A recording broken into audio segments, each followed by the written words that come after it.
Assalamualaikum warahmatullahi wabarakatuh. Bismillah. Alhamdulillah. Wassalatu wassalamu ala sayyidina wa maulana wa syafi'ina wa habibina Muhammad Fauzan athalallahu baqa'ah Zuhran wal Ummah, Ketua PCNU Kabupaten Garut, Bapak Dr. Andes Kiai Haji Aceng Abdul Wahid Azzallahu bi'izzih, sahabat saya Bapak Bupati Kabupaten Garut,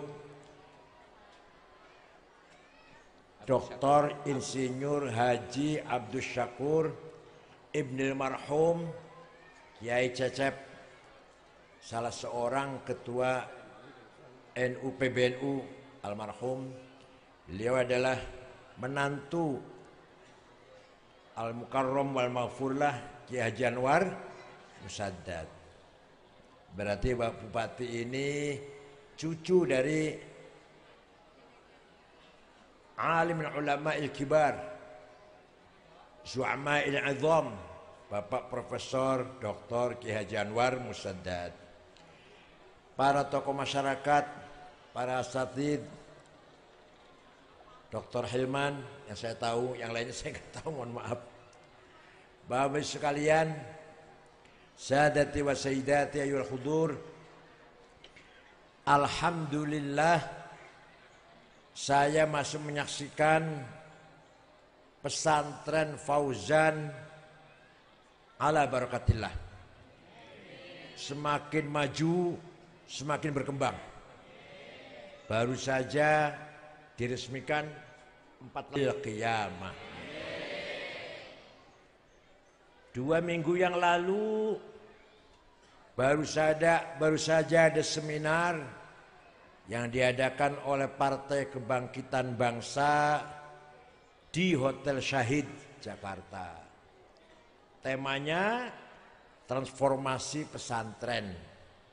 Narasumbernya dari Al-Azhar Mesir, Dr. Mahmud, dari Turki, dari Iran, Ayatullah, dari Indonesia, Wakil Menteri Dikti, Dr. Satella, perempuan, kemudian Profesor Dr. Kamarudin Hidayat, dan saya. Kebetulan yang menyampaikan duluan saya. Dengan percaya diri saya sampaikan, dengan yakin saya sampaikan, satu-satunya pendidikan yang sempurna adalah pesantren.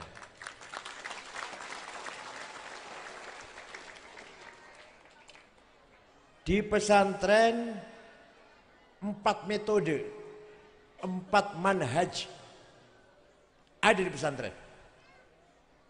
Pertama, manhajut ta'lim, menyampaikan ilmu pengetahuan. Kiai, ustadz menyampaikan ilmu kepada santri-santrinya. Itu namanya manhajut ta'lim. Saya contohkan di situ. Jangan sembarangan di pesantren teh aya ilmu pelajaran yang di luar pesantren sudah tidak lagi disenengin orang atau diminati orang. Antara lain ilmu mantik. Diajarkan di sini. Ilmu mantik sudah nggak laku di luar pesantren. Padahal kata Imam Ghazali dalam kitab Al-Mustasfa, barang siapa tidak paham ilmu mantik, logika, maka la thiqata bi'ilmih, ilmunya tidak bisa dipercaya. Kata Ghazali, kalau ada SAG atau Dr. Andes lah, gak ngerti mantek, ilmunya gak usah dipercaya. Kenapa? Karena dengan ilmu mantek itulah kita bisa istimbat, hujjah akliyah. Banyak sekali kejadian waqi'iyah, hukumnya tidak ada di Quran, tidak ada di hadis, tidak ada di ijma' ulama, tidak ada aqwal a'immah, pendapat ulama dulu nggak ada. Maka ketika menghukumi masalah yang baru tersebut harus pakai ilmu mantik. Harus pakai mantik. Kalau nggak pakai mantik, apa? Bahasa Jawanya pelonga-pelong ya, pelonga-pelong apa? Melohok. Bahasa Jawanya pelonga-pelongo, nggak ngerti apa-apa. Kalau contoh misalkan hukumnya sholat Jumat di kantor. Di Jakarta setiap kantor sholat Jumat. Gak mungkin sholat Jumat ke masjid. Pegawai-pegawai kantor itu. Setiap gedung ada sholat Jumat semua. Ayo hukumnya gimana? Padahal di kitab kuning katanya Jumat harus di Masjid Jame'. Ayo gimana hukumnya? Di Quran tidak ada, di hadis buat ente ayah, ijma' harus pakai kias. Hukumnya sabu-sabu kumaha? Ayat Qurannya sabu-sabu. Ini barang fakta yang memabukkan. Berarti hukumnya sama dengan khomer. Hadza muskirun. Ini barang memabukkan. Itu namanya muqaddimah sughra, premis minor. Wa kullu muskirin khamrun. Setiap yang mabukkan berarti mas golongan khamr, namanya muqaddimah kubra, premis major. Wa kullu khamrin haram. Setiap khamr itu haram, bentuknya apa saja. Itu namanya qaul syarih atau legal statement. Terus fahadha haram, akhirnya ini barang haram. Namanya natijah sadiqah, positive conclusion. Itu sudah nggak laku di selain pesantren berpikir seperti itu. Padahal penting sekali. Salah satu sumber hukum adalah aqlur rajih, akal yang mutafaqih, yang paham masalah. Tidak ada lain kecuali dengan mantik.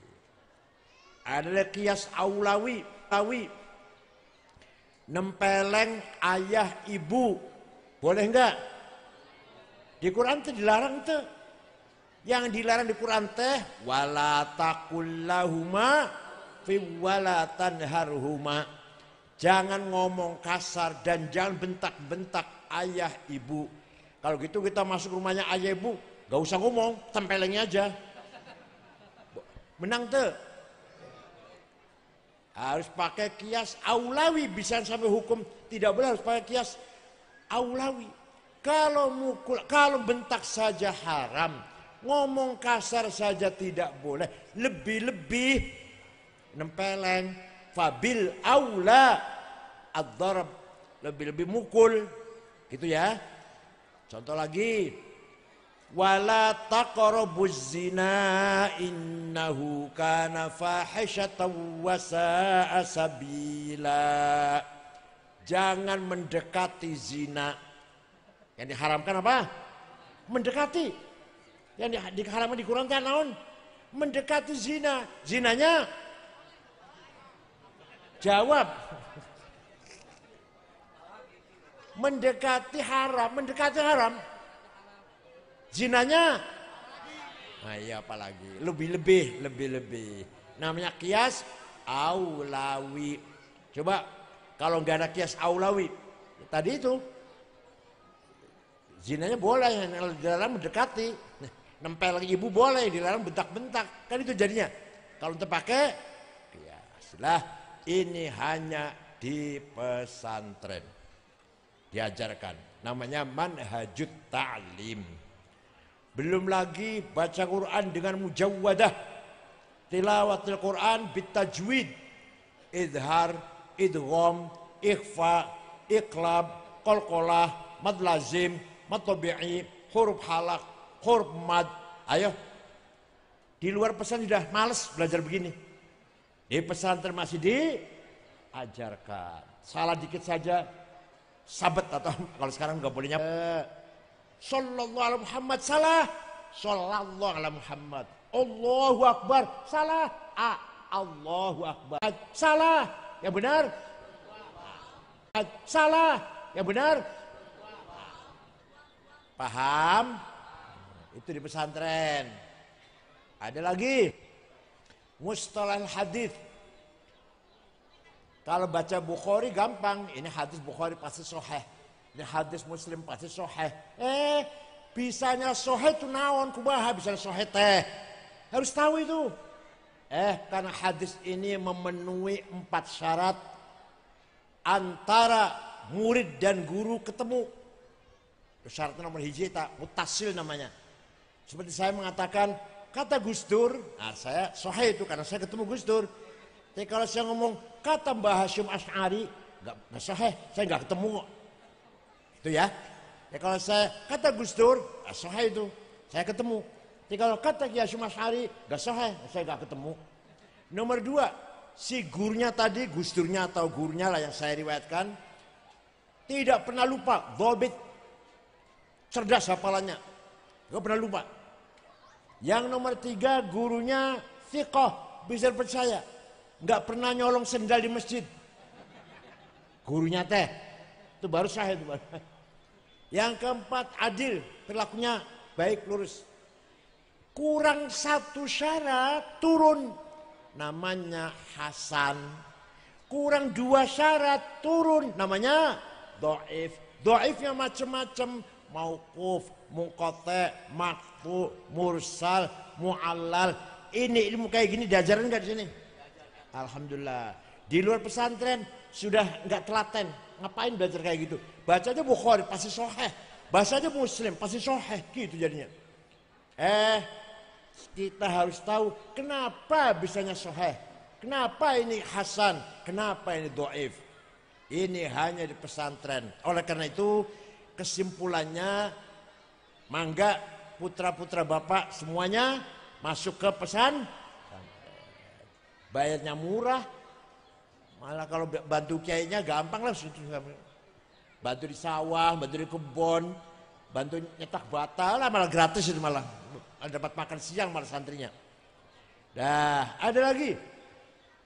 Saya sampaikan waktu di seminar itu. Kategori 10, Maqulatul Asyarah. Ada 2 syair, 2 bait. Sangat penting, sangat penting. Hanya kadang-kadang kiainya yang ngajar gak kurang paham kadang-kadang.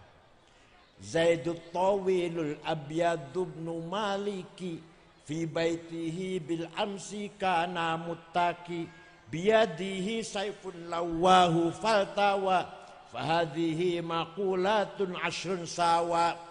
Zaidun si Zaid, at-tawilu orangnya tinggi, al-abyadu kulitnya putih, Ibnu Malik anaknya Mang Malik, fi baiti dalam rumahnya, bil amsi kemarin, kana muttaki tongkrong, biadi saifun tangannya pegang golok, lawahu membengkokkan si Zaid pada golok, faltawa maka jadi bengkok, si golok itu jadi bengkok. Ini kayaknya bacanya gitu, nggak paham itu, kayaknya nggak paham itu. Yang benar gini, yang benar. Zaidun esensi, at-tawilu quantity, al-abyadu quality, Ibnu Malik relasi, fi baitihi place, bil amsi time, kana muttaki posisi, biadi saifun to have, lawahu aksi, faltawa reaksi. Itu baru itu mantap itu mengantin begitu. Contoh, badai milih ketua NU, milih bupati, ketua NU, saumpama. Siapa dia? Itu namanya esensi. Siapa dia? Oh dia si Ahmad. Seperti apa? Posturnya, orang tinggi, kuning lah atau putih. Kualitasnya, kapasitasnya seperti apa? Hubungannya dengan orang lain seperti apa? Kapan lahir? Di mana dia? Kemudian posisi sekarang apa? Dan dia punya kekuatan apa? Tadi dulu, dia tangan pegang golok tadi dulu. Dia punya kekuatan apa? Setelah dia punya kekuatan, misalkan Ansor, Bansor di tangan dia. Kemudian aksinya apa dengan kekuatan itu? Setelah dia beraksi, apa reaksinya? Itu supaya kita milih ketua NU objektif. Bukan hanya karena ini anaknya ajengan harus jadi, bukan hanya itu. Syukur-syukur anaknya ajengan dan memang berkualitas. Bukan hanya karena uang. Sekarang NU cabang aja harus pakai uang. Apalagi muktamar apalagi. Masya Allah. Udah rusak ini. Jadi ketika kita menilai seseorang harus objektif. Maudhu'iyah namanya. Menggunakan apa? Menggunakan ini. Kategori 10 namanya. Maqulatul asyarah. Esensi, quantity, quality, relasi, place, time, posisi, to have, aksi, dan reaksi. Paham tuh? Udah gitu aja ya. Nah udah. Yang kedua, ini pesantren namanya manhajut ta'lim namanya ya. Transfer of knowledge. Yang kedua, manhajut tadris. Apa itu? Yang bersifat implementatif. Ilmunya diamalkan. Kita pesantren tah. Ilmunya diamalkan. Kiai harus memberi contoh. 24 jam santrinya akan melihat perilaku kiainya. Ketika kiai mengajarkan kita harus sabar. Ayo kiainya sabar ente. Kita harus qanaah, terima, jangan rakus, jangan tamak. Ayo kiainya rakus enggak? Kita harus hormat tamu, kita harus hormat tetangga. Lihat kiainya hormat tamu apa enggak? Kita harus dermawan, loman, mudah menolong orang, mudah sedekah. Kiainya dermawan tidak? Kita harus adil. Ayo kiainya punya istri 4, adil enggak? Jadi kiai teh dilihat oleh santrinya, sholatnya, usollinya, masya takbirnya ditiru oleh santri teh, takbirnya, usollinya, doanya setelah sholat baca apa doanya, itu akan dihafal oleh santri. Luar biasa. 24 jam santri teh melihat perilaku kiainya, sikapnya, perilakunya, akhlaknya, perkataan-perkataannya. Paham tuh? Jangan kiai kok merintah, ayo besok ini Asyura ini, ayo puasa. Kiainya untuk puasa. Sedekah, kiainya pelit. Masya Allah. Paham tuh? Jangan sampai tak. Kiai harus menjadi qudwah hasanah. Itu namanya manhajut tadris. Sehingga santri ini akan berpegang teguh pada dars, pengamalan dari ilmunya itu sampai dibawa pulang, sampai tua, sampai diceritakan. Dulu kiai saya kalau sholat begini, dulu kiai saya kalau wiridan begini, kalau pada sholat baca ini, dulu kiai sampai gitu diceritakan pada anak cucunya. Dulu kiai saya, kiai siapa namanya, almarhum saya, ayah Kiai Haji Muhammad Fauzan. Dulu Kiai Haji Muhammad kalau pada sholat begini. Dulu kalau Kiai Haji Muhammad setiap hari ini puasa, Senin Kamis puasa, ya ayyamul bid puasa, kalau malamnya rembulan Padang 13, 14, 15 puasa. Itu diceritakan sebagai pedoman, pegangan para santri murid-muridnya. Leres ente? Ayo di sekolah SD, SMP, SMK, SMA, universitas gitu ente? Enggak. Sama sekali enggak pakai tadris di sana. Si mahasiswa atau siswa tidak akan berpegang teguh pada perilakunya gurunya. Malah kalau sudah selesai malah itu bekas guru. Itu siapa itu? Bekas guru saya. Bekas mantan guru saya itu. Dia udah jadi pejabat, udah jadi orang kaya. Nanti kalau sama gurunya, itu mantan guru saya dulu waktu di SMA. Itu mantan dosen saya itu, bekas dosen saya itu. Masih melarat saja sampai sekarang. Itu namanya manhajut tadris. Disinilah pentingnya pesantren sebagai lembaga kancah agar kita berperilaku baik, beramal soleh, mundobit, terkendali kelakuannya, terkendali. Kiai itu jangankan makan dengan jalan, makan di warung pasar aja gak pantas. Pantas deh? Ajangan makan di warung pasar, pantas deh? Coba. Jangankan sholat pakai celana, nggak pakai kopiah, nggak pantas. Kiai terlalu terlalu mepet dengan perempuan, pantas, nggak pantas. Coba. Itu akan menjadi contoh dars bagi para santri-santrinya. Qudwah hasanah. Seperti Rasulullah SAW memberikan contoh kepada para sahabatnya. Nah, yang ketiga, manhajut ta'dib, disiplin. Kiai selalu disiplin. Sholat tepat waktu. Lirboyo, Kediri saya pesan ke Lirboyo, daripada sekolah terlambat, lebih baik gak masuk sekolah. Malu kalau terlambat, kenapa terlambat? Gitu. Gurunya tanya gitu. Lebih baik saya gak masuk. Besok ditanya kenapa kemarin gak masuk? Sakit, selesai udah. Ya sakit gudik lah. Itu namanya manhajut ta'dib. Rasulullah bersabda, "Addabani Rabbi fa ahsana ta'dibi." Yang membentuk peradabanku, budayaku, maka gurunya Rasulullah langsung Allah. Fa ahsana ta'dibi, dengan peradaban yang sangat sempurna dan baik. Karena kalau gurunya manusia seperti saya ini, Rasulullah siapa? Yang membentuk peradabannya Rasulullah siapa? Allah. Kalau yang bentuk peradaban sesama manusia, ya kayak saya ini. Yang mau saya kan bapak, guru, sama-sama manusia. Ya kayak gini hasilnya nih. Hasilnya gini nih. Kadang baik, kadang jelek, kadang kurang ajar. Kalau Rasulullah yang mendidik, Allah langsung. Nah, istafti qalbak albirru matma'anna ilahi qalbuk wal ithma kafi nafsik. Tanyalah pada hatimu sendiri. Kalau kamu lakukan dengan tenang, berarti benar.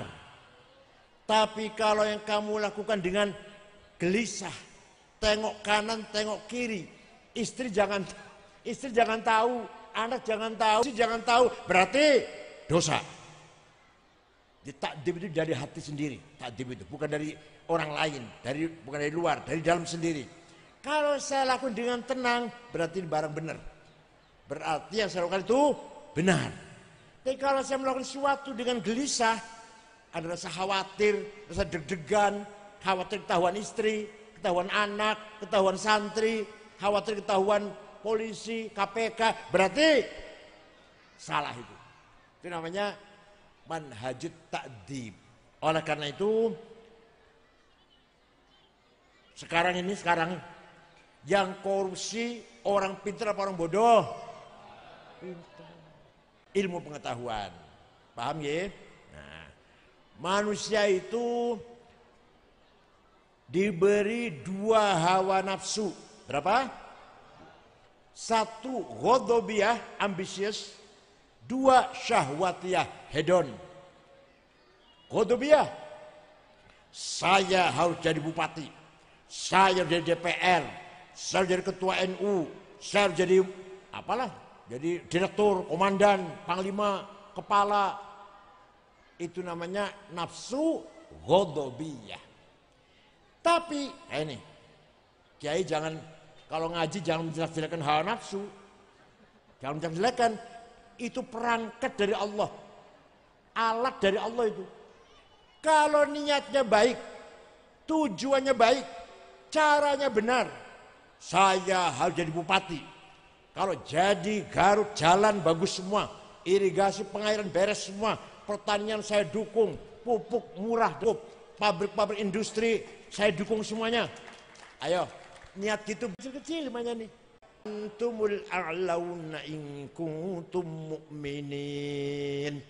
Kamu jangan kalah, kamu jangan di bawah, harus di atas. Kalau kamu benar-benar orang beriman, kamu jangan kalah, kamu jangan di bawah, harus di atas jadi pemimpin. Paham? Jadi perintah Allah kita harus menang. Kalau perintah Allah berarti wajib. Kalau enggak menang berarti dosa. Menang itu wajib, kalah jawab, menang, kalah. Alhamdulillah Garut punya bupati orang kita lah, orang NU ya. Menang itu berarti. Sekali lagi, menang, kalah. Ya, Rasulullah seperti itu. Muhammad tidak pernah bohong. Sekali saja nggak pernah bohong. Wajib sidik, wajib jujur. Kalau Rasulullah bohong sekali saja, Allah marah besar pada Muhammad. Kalau bohong sekali saja. Ada yang ngomong, yang wajib sidik teh Nabi Muhammad, Nabi Abdi Mas Sanes Nabi. Jadi yang wajib sidik teh Rasulullah, Abdi Mas Sanes Rasulullah. Jadi nih, korupsi yang saya sebutkan tadi gara-gara kehilangan sifat sidik. Sifat sidik hilang, korupsi di mana-mana. Sifat sidik hilang, minyak goreng hilang. Itu gara-gara sidik hilang tuh asalnya. Gara-gara sidik hilang, juga hilang, berantakan rumah tangga. Mohon tak, benar tak? Suami tidak sidik, istri geger ribut. Istri tidak sidik, suami ribut. Benar, benar itu, leres. Yang sering tidak sidik teh, suami teh istri ya? Jawab. Yang sering tidak sidik, tidak jujur, suami apa istri ya? Istri.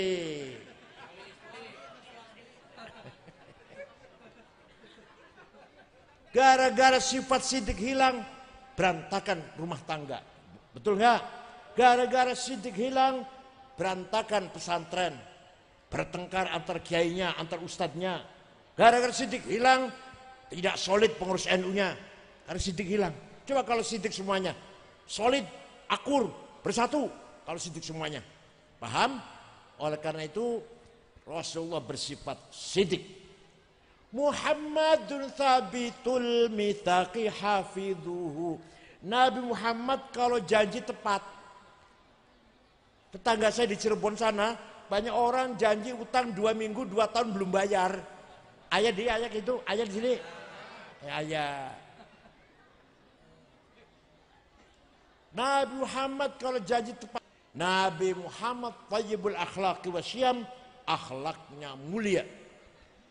Ketika Rasulullah tahun ke-8 Hijriah masuk kota Mekah, dulu hijrah dengan sembunyi-sembunyi.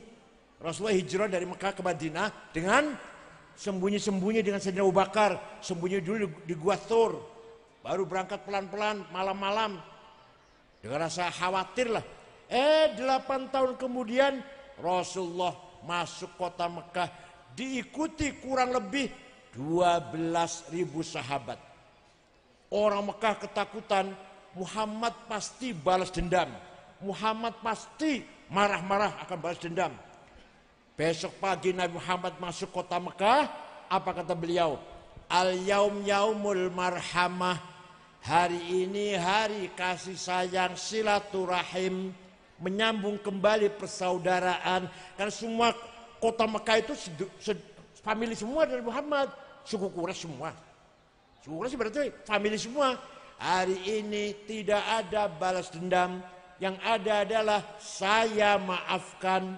Membunuh sahabat Yasir, membunuh sahabat Sumayyah, saya maafkan. Yang dulu menjemur Bilal di padang pasir, merantai Suhaib Ar-Rumi, menyiksa para sahabat, bahkan menyakiti saya. Keluar dari pintu kadang ada duri, keluar dari pintu kadang ada kotoran onta. Saya maafkan, tidak ada balas dendam. Dengan demikian orang Mekah berbondong-bondong masuk Islam. Bukan karena pelajaran teologi, bukan karena pelajaran dakwah Rasulullah yang panjang lebar, bukan. Melihat akhlaknya Rasulullah, orang sudah masuk Islam semua. Belum diajari sifat 20, belum. Yang wajib, yang mustahil, yang jaiz, belum. Gak sampai diajari gitu, belum. Baru melihat akhlaknya Rasul yang pemaaf, orang sudah masuk Islam semuanya. Sehingga jumlahnya orang Islam setelah Mekah masuk Islam, Taif masuk Islam, Hunan masuk Islam, 100.000 waktu itu jumlahnya orang Islam. Rasulullah masuk kota Mekah menjamin keamanan, al-yaum yaumul marhamah, tidak ada balas dendam, langsung dipuji oleh Gusti Allah. Terus terang saja ya, terus terang ya. Saya sering dipuji oleh medsos. Tapi saya nggak bangga. Kenapa? Yang muji sami kayaknya dengan saya. Kenapa? Doyan ikan asin, sambal terasi, campur jengkol pete. Kalau sudah kenyang lari ke WC. Ayo, Bapak dipuji oleh orang seperti itu, bangga nggak? Bangga nggak? Ngapain bangga? Saya dipuji-puji orang. Yang saya lihat yang muji itu adalah masih dan ikan asin, sambal terasi, pete. Kalau sudah kenyang lari ke WC. Alah, ngapain bangga? Begitu pula saya banyak yang mencaci maki. Saya ini banyak caci maki, ngancam juga ada yang ngancam. Waktu 212 saya diancam, mau dibom rumahnya. Sampai Pak Tito Kapolri kirim polisi 4 orang jaga 1 bulan di rumah saya. Saya nggak takut, nggak takut. Kenapa? Yang mencaci maki saya sama dengan saya. Doyan ikan asin, sambal terasi, pete kalau sudah kenyang ngapain takut? Ayo, Kiai Wahid ini nggak boleh. Dipuji orang nggak usah sombong, dicaci nggak usah takut. Kenapa?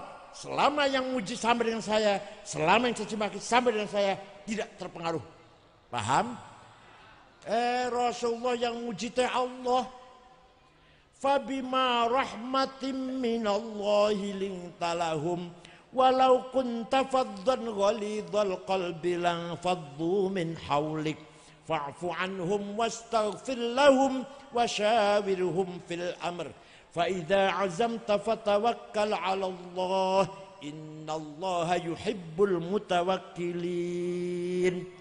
Muhammad, kamu santun, kamu ramah, kamu pemaaf, maka mereka berbondong-bondong masuk Islam karena simpati pada akhlak kamu. Walau kunta faddan ghalidhal qalbi, seandainya kamu sombong, kasar, congkak, omongannya kasar, bawa pentung, sweeping, takbir. Lan faddu min haulik, niscaya orang Mekah lari meninggalkan kamu. Walaupun di ceramahnya benar, walaupun diceramai benar, dakwah benar, akidah syariah, akhlak benar. Tapi kalau akhlak kamu jelek, lari orang itu. Nah, sekarang malah ada orang yang ngaku turunannya, kalau ngomong kotor, caci maki, ngaku keturu, palsu itu, bohong itu. Maksud Rasulullah kayak gitu? Rasul lihat, Quran memuji, fabima rahmatim minallahi lintalahum. Kamu sangat rendah hati, kamu sangat toleran, kamu sangat pemaaf.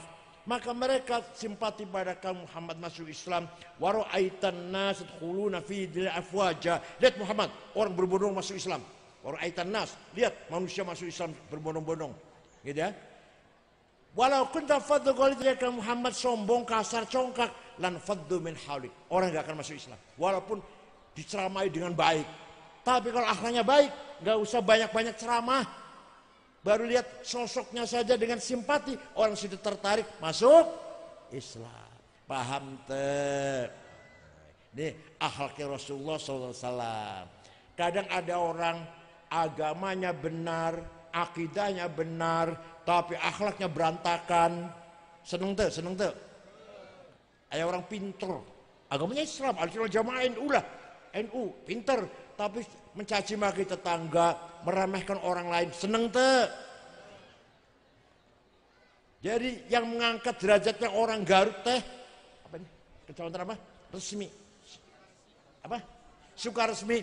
Itu akhlaknya, bukan agamanya. Wa innamal umamul akhlaqu ma baqiyat fa inhum dhahabat akhlaquhum dhahabu. Yang mengangkat derajatnya umat teh akhlaknya, bukan agamanya. Orang mau ke Sukaresmi, dari kemana kan? Ke Sukaresmi. Orang sana baik-baik tidak ya? Loh, yang ditanyakan bukan agamanya apa ya? Enggak tanya agamanya. Baik-baik ente. Wah, baik-baik, orang sana baik-baik. Hormat sama tetamu, hormat sama pendatang. Wah, ya sudah, tenang saya ke sana. Jangan sebaliknya. Mau kemana Kang? Ke Sukaresmi. Orang sana baik-baik nggak? Waduh, hati-hati. Maling semua di sana teh. Saumpama ya. Orang nggak tanya agamanya, tapi maling semua di sana. Sepeda motor hilang sana biasa itu. Saya pernah ke sana sholat di masjid, sepatu hilang. Teman saya sepeda motor hilang, maling semua di sana tuh, hati-hati. Ayo, yang angkat derajatnya bukan agamanya, tapi akhlaknya. Itu contoh kecil. Ini contoh kecil nih, contoh besar, contoh besar. Negara Afghanistan terdiri dari 7 suku, Indonesia 400 suku, lebih malah. 7 suku. Agamanya 100% Muslim. Satu orang saja nggak ada non Muslim Afghanistan.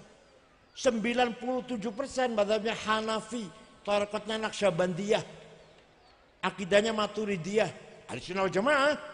3% Syiah. Tapi perang saudara sudah 40 tahun. Bom meledak di jalan, di kantor, di pasar, di madrasah, di rumah sakit, di masjid lagi Jumatan, di acara Maulid Nabi, bom meledak. Itu biasa itu. Presidennya hafal Quran. Presidennya hafal Quran, namanya Burhanuddin Rabbani, alumni Al-Azhar Mesir, jebolan Al-Azhar Mesir, hafal Quran. Dibunuh. Dibunuh, kafir katanya, kafir. Kenapa? Karena tidak mau negara Islam, maunya negara kebangsaan, nasional maunya, bukan negara Islam. Dibunuh, kafir, antek Amerika. Ada lagi perempuan nyanyi. Perempuan nyanyi ditembak. Kenapa? Perempuan nyanyi haram. Oh, jadi perempuan nyanyi haram, kalau membunuh nggak haram. Afghanistan. Ayo. Ingin tidak kaditu? Ingin tidak kaditu? Jalan-jalan yuk kaditu. Ingin nggak? Islam semua tuh. Islam semua tuh. Ingin nggak ke sana? Enggak. Tuh akhlak tuh. Sebaliknya negara Jepang, agamanya nggak jelas, namanya agama Shinto, agama lokal. Kalau di Sunda barangkali Karuhunan, Sunda Wiwitan. Kalau di Jawa banyak, Darmo Gando, Sabto Darmo, Gotoloco, Sambelun, Subut, Pangestu, Parpalin, Kaharingan, Kapitayan. Di Jawa. Kalau di Sunda Karuhunan, Sunda Wiwitan. Di Jepang agamanya Shinto, tapi di Jepang tidak ada copet, tidak ada jambret, tidak ada calo. Di sini ada calo, ada? Ada calo? Tidak ada pejabat korupsi. Pejabat, saya cerita bahwa di Indonesia itu hakim bisa disuap. Heran saya, heran. Heran. Nggak ada di Jepang hakim bisa disuap. Bukan takut neraka, nggak ngerti neraka orang Jepang. Orang Jepang tidak ngerti neraka. Kenapa tidak korupsi? Malu, malu. Saya ini siapa ya? Saya ini pejabat. Dipercaya bawa amanah, digaji, semuanya diberi fasilitas dengan cukup. Masa saya korupsi? Malu dong dengan diri saya sendiri. Malu dengan diri sendiri. Itu al-haya minal iman. Malu itu sebagian dari iman. Di sini kita, ya Allah, semuanya pakai uang, pakai suap semuanya. Benar nggak? Bukan fitnah kan? Bukan kan? Bukan fitnah kan? Yang salah jadi benar, dimenangkan, yang benar jadi salah, dikalahkan. Biasa itu ya, biasa ya. Karena uang. Kenapa? Di Jepang nggak ada itu. Ibu kota Tokyo segitu padatnya lalu lintas, tidak ada polisi ngatur jalan. Supir tertib masing-masing. Coba. Tidak ada puntung rokok. Pada orang Jepang semuanya ngerokok karena musim dingin. Mana daerah dingin kan? Negara yang dingin. Rata-rata merokok, tapi nggak ada puntung, semua dibuang di tempatnya. Di kereta api pun boleh merokok, ada gerbong khusus rokok. Waktu kesebelasan sepak bola Jepang main di Doha Qatar, ditonton orang banyak, antara penontonnya ratusan dari Jepang. Yang lain juga banyak dari Arab-Arab juga nonton. Selesai bubar, bekas tempat duduknya penonton Jepang bersih, nggak ada satu helai pun plastik atau sampah. Yang bekas orang Arab kotor. Ayo, banyak punya dari an-nadhafatu minal iman. Siapa teh? Siapa itu teh? Orang Garut padahal. Tapi yang kotor juga orang, alhamdulillah paham. Musolanya kotor, lantainya kuning, paling nggak kuning paling dua telapak kaki itu nggak kuning. Lainnya lantainya kuning ya, ya. Baunya pete, airnya sedikit, ciduknya bolong. Insya Allah. Kelasanya tikarnya sobek, baunya amis. Amis apa? Anyir ya, anyir. Baunya anyir. Imamnya datang, ya Allah, sandalnya lili. Sarungnya cap gajah duduk, baju koko 2 bulan belum dicuci, minyak wanginya misik, masya Allah, bikin orang batuk semua mau bau misik, campur keringetnya itu. Kopiahnya hitam campur coklat.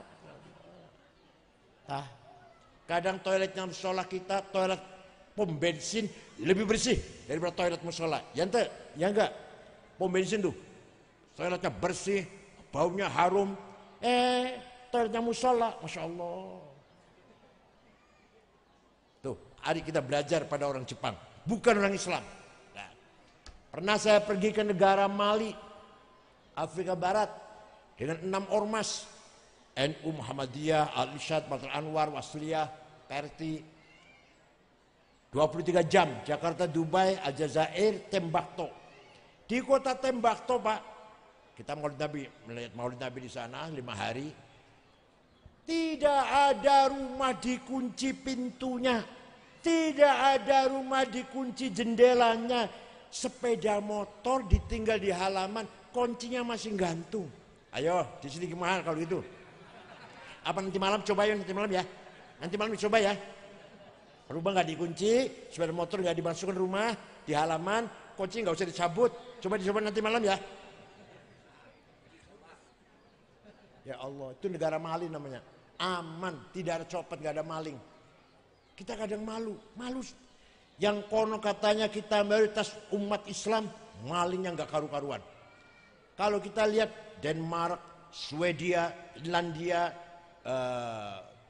Belgia, aman, tentram, nggak ada copet, nggak ada calo, nggak ada maling. Ya Allah, negara non Muslim itu. Kita yang Muslim malah nggak aman, nggak tentram. Malu kita. Itu akhlak namanya. Apa namanya? Nabi Muhammad padahal telah beri contoh, Muhammadun tayyibul akhlaqi wasyiyami. Itu namanya manhajut ta'dib. Ayo, sejak kecil anak kita harus diberi pelajaran ta'dib, beradab, jangan dibiarkan liar. Ini gara-gara medsos ini, apalagi ada AI. Waduh, Masya Allah. Kalau Bapak lihat, ada di AI itu saya, suaranya persis, rupanya saya, iklan obat kuat. Sampai famili saya dari Cirebon, dari Kempek, semua telepon, kenapa Kang Said iklan obat kuat? Jadi saya urus, menyuruh anak sudah dihapus, dihilangkan, udah nggak muncul lagi. Saya iklan obat kuat, persis mulut saya. Nih dokter Terawan tuh sering tuh, itu bukan asli dokter Terawan tuh. Suaranya doang. Ya Allah, ya iklannya kalau obat tuh. Oleh karena itu kembali pada akhlak, adab. Ya Allah, anak kita 30 tahun akan datang, entah seperti apa. Entah seperti apa anak kita 30 tahun akan datang. YouTube sangat baik. Isinya ceramah saya, ya kan? Ceramah Gus Muafid, ceramahnya Kiai Haji Mustafa Bisri. Tapi setelah mendengar ceramah saya, ada iklan obat kuat. Obat kuat nggak apa-apa, obat kuat nggak apa-apa. Apalagi saya butuh, saya udah 72 tahun, tapi gambarnya haram dilihat. Melihat gambar orang zina, jangan dikira remeh. Di akhirat nanti hari kiamat dimintai jadi saksi. Berat loh. Kita melihat film blue, film zina, nanti akan jadi saksi di akhirat. Kenal saja enggak dengan orangnya. Jadi jangan ya, obat kuatnya aja dibelilah. Lihat gambarnya nggak usah. Ya Allah. Nah, yang kedua, nafsu syahwatiyah. Apa? Yang keras apa? Hedon. Ingin kaya, ingin rumahnya banyak, mobil banyak, duit banyak, perusahaan banyak, luas, kebun luas, istri berapa? Pengen hidup senang, itu namanya hedon, namanya syahwatiyah. Kalau niatnya baik, saya ingin jadi orang kaya. Kalau saya kaya, masjid-masjid, musola-musola yang mau roboh itu saya perbaiki. Ustadz-ustadz yang belum pernah umroh, saya umrohkan. Anak yatim piatu, saya sekolahkan, saya pesantrenkan. Saya akan wakaf Quran, seluruh masjid, musola di seluruh Garut, saya akan bagi-bagi Quran semuanya. Saya ente Niatnya ibtigha amardhatillah, mencari ridho, bukan sum'ah, bukan riya, bukan ujub, tapi mencari ridho Allah. Sainte maka syahwatiyah ganti namanya, bukan syahwatiyah, namanya azimah. Apa? Ala qadri ahlil azmi ta'til azaimu wa ta'ti ala qadril kiramil makarimu fatakburu fi ainis saghiri sigharuha wa tasgharu fi ainil azimil azaimu. Azaim, makarim, kesuksesan harus diraih dengan azimah. Sayyidina Utsman, sahabat pasti masuk surga kan? Sahabat yang sudah dipastikan masuk surga ayat 10. Dia kasih tahu ayat 10. Abu Bakar, Umar, Utsman, Ali, Sa'id, Tolhah, Zubair, Abdul bin Auf, Amir bin Jarrah. Itu Sayyidina Utsman sudah pasti masuk surga. Pernah sedekah gandum diangkut 700 onta. Karena kaya. Ayo antum atau anjen pernah sedekah 700 apa? Gandum diangkut 700 onta. Itu Sayyidina Utsman. Syekh Abdul Qadir Jailani. Tahu nama itu dengan nama itu? Sultan Aulia. Orang Baghdad, orang Irak. Suatu ketika ziarah kubur ke Mesir. Kuburnya Imam Syafi'i di dusun Fustat di Mesir. Dari Imam Syafi'i, Imam Waqi', Abu Zakaria Al-Ansari yang Rafatul Wahhab itu. Ku min khalfihim dzurriyyatan dhi'afan khafu 'alaihim falyattaqullaha wal yaqulu qawlan sadida. Wahai orang beriman, kamu jangan melarat, jangan punya anak dzurriyyah yang dhi'afan melarat. Artinya kamu harus kaya. Jadi Allah merintahkan kita harus kaya. Coba. Walaqad katabna fi zaburi min ba'di dzikr annal ardu yarithuha ibadiyas solihun. Saya tetapkan kekayaan bumi ini untuk hamba-hambaku yang soleh.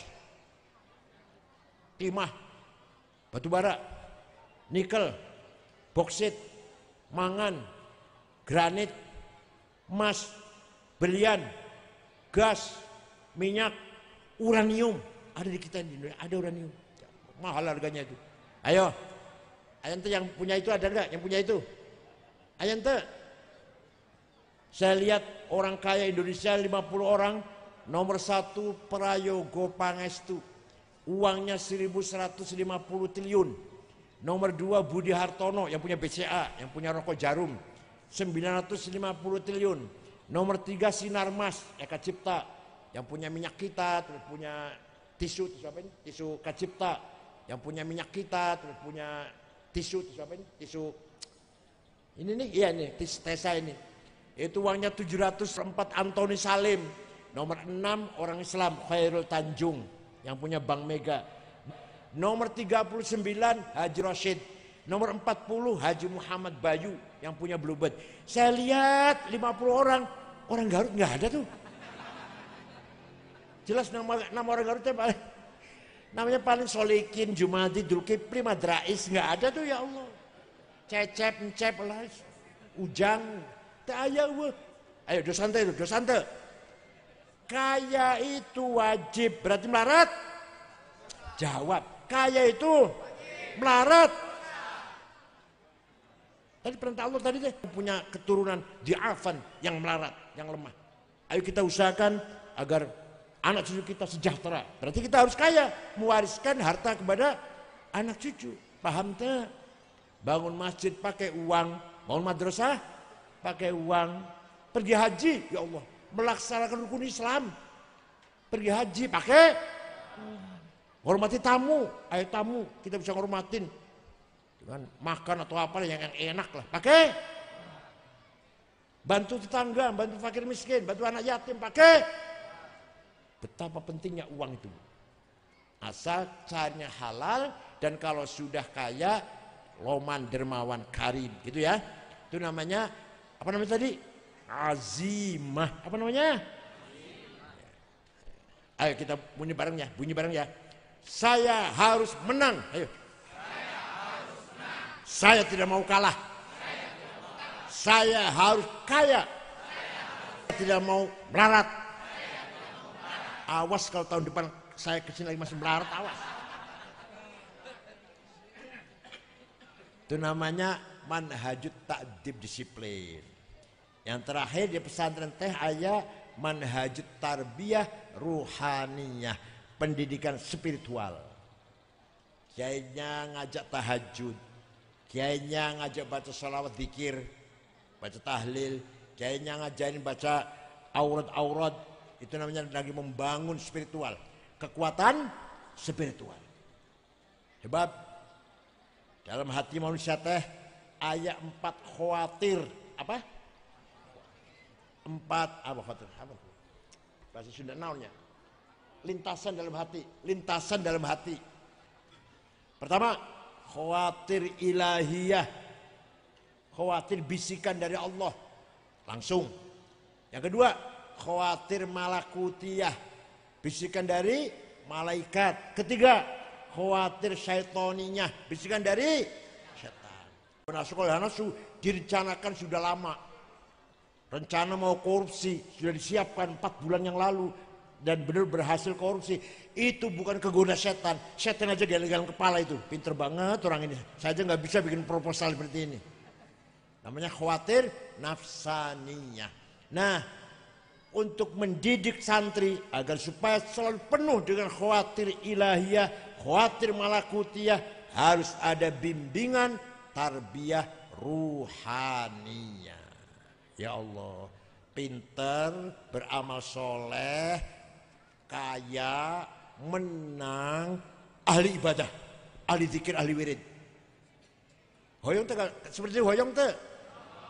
Pertama apa? Tadi pinter, taklim. Kedua tadris, mengamalkan ilmunya.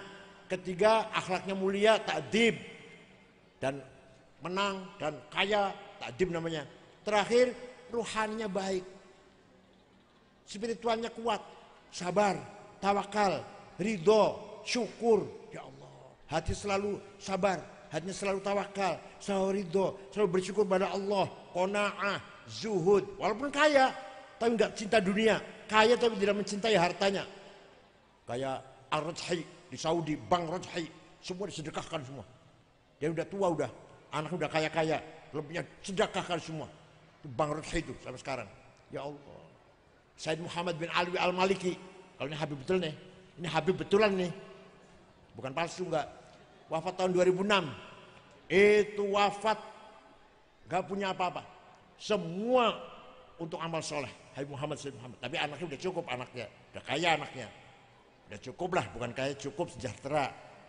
Warisannya, harta bagikan semua untuk thalabatul ilm, mahasiswa, santri-santri yang ada di Mekah sana. Itu Said Muhammad bin Alwi Al-Maliki. Ayan teh kiai seperti itu. Di Garut ayan teh kiai seperti itu. Aya, alhamdulillah. Tarbiyah ruhaniyah. Santri diajari membersihkan diri, takholli, proses cleaning supaya hatinya bersih. Takabur, bersihkan. Hasud dengki, bersihkan. Adawah, kebencian, permusuhan, bagdo, kebencian. Suudzon, negative thinking, bersihkan dari hatinya para santri itu. Itu namanya tarbiyah ruhaniyah. Kalau dia itu selesai semua, naik ke tahalli, proses dressing, sabar, tawakal, ridho, syukur. Ya Allah, diajari zikir yang mantap. Pertama kali zikir, la ilaha illallah, la ilaha illallah. Tapi hatinya ke mall, ke pasar, ke sawah, eta zikirnya orang fasik. Ayo ngakun teh. Baca itu sampai 100 kali. La ilaha illallah, tapi hatinya kemana? Kemana-mana hatinya, malah ke perempuan cantik, malah ke janda, malah pikiran. Dikirnya orang fasik. Yang kedua, la ilaha illallah, hatinya mengatakan sambil meyakini tidak ada Tuhan yang hak disembah kecuali. Terus hatinya ngomong gitu hatinya.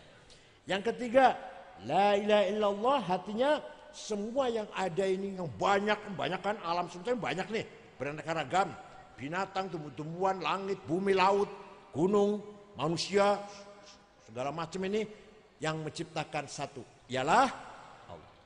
Yang keempat, la ilaha illallah, apa artinya? Yang ada hanya Allah. Selain Allah sebenarnya tidak ada.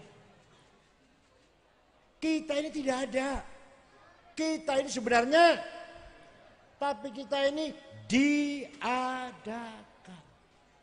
Ayo, kita ini, tapi kita ini oleh yang ada. Yang ada sebelum lapal ada itu ada, sudah ada. Bahkan kita menggunakan lapal ada karena ada yang ada. Kita menggunakan lapal tidak ada karena ada yang ada. Maka yang ada hanyalah yang ada. Kita ini manifest. Apa manifest apa? Penampilan. Allah Maha Ada. Kita ini manifestasi, pemunculan, bukti. Bukti Allah Ta'ala. Itu kita buktinya nih.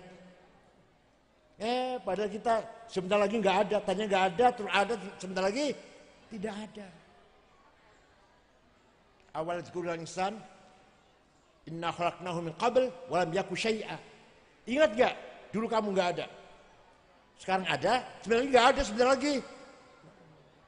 Kita pinjem, bisa mengatakan aku Said, aku Ahmad, aku Agus, aku Zainab, aku Maryam, pinjam. Nanti mati semua, tinggal aku satu yang tidak mati. La ilaha illa ana fa'budni. Tidak ada Tuhan kecuali aku. Itu artinya la wujuda illa ana. Tidak ada yang wujud kecuali aku. Itu artinya la ana illa ana. Tidak ada aku kecuali aku. Aku Hasan mati, aku Abu Bakar mati, aku Ahmad mati, aku Zainab mati. Tinggal aku. Allah. Paham tak? Begitu pula engkau Ahmad, engkau Agus, engkau Cecep, engkau Neneng, engkau Dian, Tuti, mati semua nanti. Tinggal anta satu yang tidak mati. La ilaha illa anta subhanaka inni kuntu minadh dhalimin. Tidak ada Tuhan kecuali engkau. Artinya la wujuda illa anta. Tidak ada yang ada kecuali engkau. Artinya la anta illa anta. Tidak ada engkau kecuali engkau yang sudah mati, engkau yang mati, tinggal engkau Allah. Begitu pula huwa dia Ahmad, dia Abu Bakar, dia Agus, dia Cecep, dia Fatimah, dia Maryam, mati semua. Kalau udah mati semua, tinggal dia satu tidak mati. La ilaha illa huwal hayyul qayyum. Tidak Tuhan kecuali dia. Artinya la wujuda illa huwa. Tidak ada yang ada kecuali dia. Artinya la huwa illa huwa. Tidak ada dia kecuali dia. Jadi yang sebenar-benarnya aku siapa? Jawab. Siapa? Yang sebenarnya engkau siapa? Yang sebenarnya dia siapa? Kita pinjam. Maunya berapa tahun pinjamnya? Jawab. Maunya berapa tahun pinjamnya? Jawab ya Allah, nggak mau jawab. Maunya berapa tahun pinjemnya? Aku Ahmad, aku Cecep, aku Maryam. Maunya berapa tahun tuh?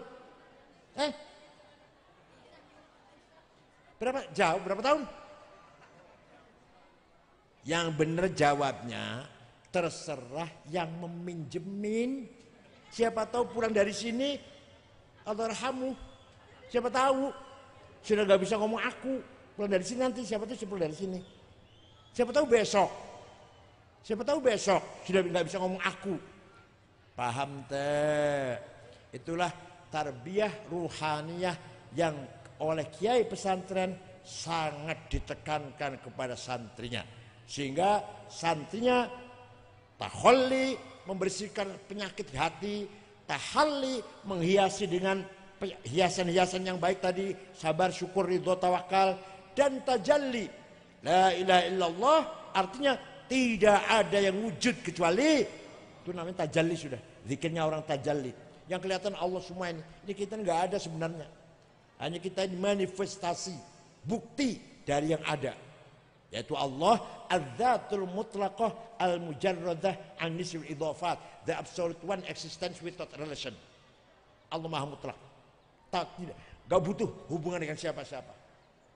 Namanya hadratil ahadiyah. Hadratil ahadiyah. Kemudian terjadi al-faidul aqdas. Apa? Al-faid apa? Meluber. Apa meluber bahasa Indonesia? Melimpah ya. Nah, the most holy emanation. Aqdas yang sangat suci. Muncullah asma-asma'nya. Setelah ada asma'nya 99, baru ada relasi. Nama Allah Al-Khaliq, Maha Pencipta, ya pasti ada diciptakan. Nama Allah Al-Qadir, Maha Kuasa, ya pasti ada Al-Maqdur yang dikuasai. Nama Allah Al-Alim yang tahu, pasti ada yang itu namanya relasi, namanya hubungan. Lah asma'nya Allah lah yang ada hubungan dengan selain Allah itu. Setelah asma'nya terjadi Al-Faidul Muqaddas. The Holy Emanation, tapi tidak sangat suci, tidak limpahan yang suci gitu aja. Jadilah a'yanus tsabitah, entitas laten alam arwah, kata Kiai alam arwah. Kita semua kumpul di sana jadi satu. Ditanya oleh Allah, alastu bi rabbikum? Jawabnya qalu bala. Bukankah aku Tuhanmu? Semua jawab iya. Ketika alam arwah, a'yanus tsabitah, entitas laten, belum ada betul. Ainnya belum ada, sosoknya belum ada, masih potensi, belum aktual. Kemudian melalui Nur Muhammad, melalui The Logos, Nur Muhammad, terjadi proses tajalliyat, manifestasi jadilah alam semesta ini. Jadi alam semesta ini merupakan manifestasi dari wujudnya Allah melalui proses tadi, Asma, Al-Thabitah, Nur Muhammad, dan kemudian terjadi alam materi ini. Paham teh?